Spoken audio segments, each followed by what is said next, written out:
Le Bioparc de la Gaspésie est un jardin animalier qui met en valeur les espèces animales et végétales de la Gaspésie.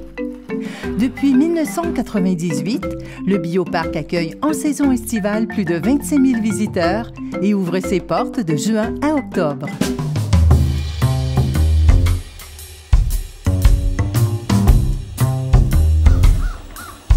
Sur les côtes de la Gaspésie, on peut observer deux espèces différentes de phoques, le phoque commun et le phoque gris. Ici, au Bioparc, nous avons deux femelles phoques communs qui pèsent environ 80 kg, ce qui est 2 à 4 fois plus petit que le phoque gris, donc une excellente façon de les différencier.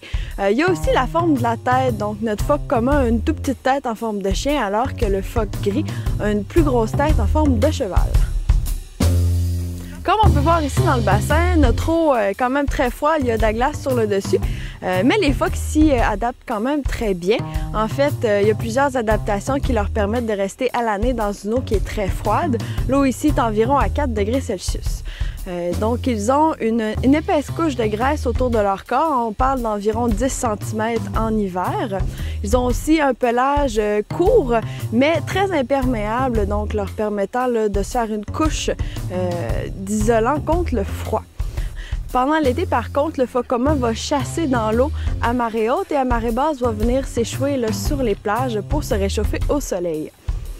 D'ailleurs, pour monter sur les plages ou les plages glacées durant l'hiver, le phoque va utiliser les griffes qu'il possède sur ses pattes, qui sont en fait transformées en nageoires. Donc, c'est vraiment un mammifère qui a gardé les mêmes traits que les mammifères terrestres. Et ces griffes-là, très utiles, vont l'aider à grimper sur les berges. Le phoque est très hydrodynamique, donc très efficace à la nage. D'ailleurs, on peut voir qu'il n'a pas de pavillon d'oreille. C'est la principale différence d'ailleurs avec l'otarie. Une autre adaptation au phoque pour rester très longtemps dans l'eau, c'est ses narines. Les narines qui sont constamment fermées et il doit forcer pour les ouvrir, ce qui lui permet de plonger longtemps sous l'eau sans avoir une dépense d'énergie inutile. De plus, le phoque va se servir de ses vibrisses, aussi ses petites moustaches, qui vont lui servir lorsqu'il est dans des eaux profondes ou lorsqu'il chasse la nuit, puisque ces vibrisses vont sentir les vibrations des poissons dans l'eau, ce qui va aider le phoque à chasser.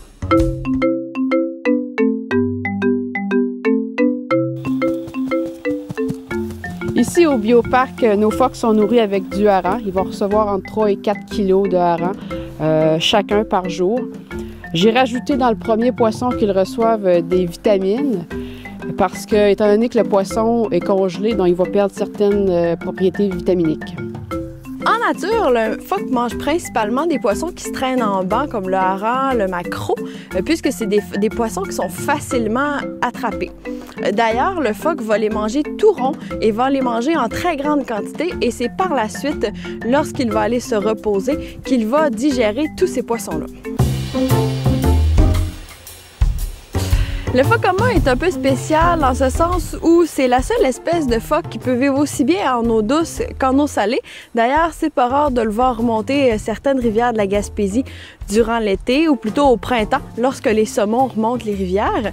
D'ailleurs, ici, on ajoute aux poissons des capsules de sel, question de les habituer à traiter ce sel puisque l'eau ici dans notre bassin, c'est de l'eau douce. Saviez-vous que le phoque peut plonger jusqu'à 500 mètres de profondeur et rester sous l'eau près de 30 minutes?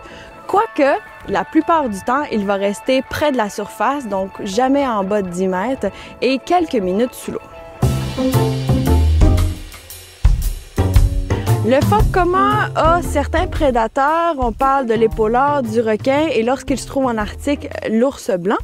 Ici, il a été chassé durant plusieurs années, en fait, pour sa peau, sa chair ainsi que sa graisse, mais surtout parce que les pêcheurs étaient convaincus que le phoque était vraiment nuisible pour la pêche commerciale. Mais dans les années 80, cette chasse a été interdite puisque les populations étaient en déclin.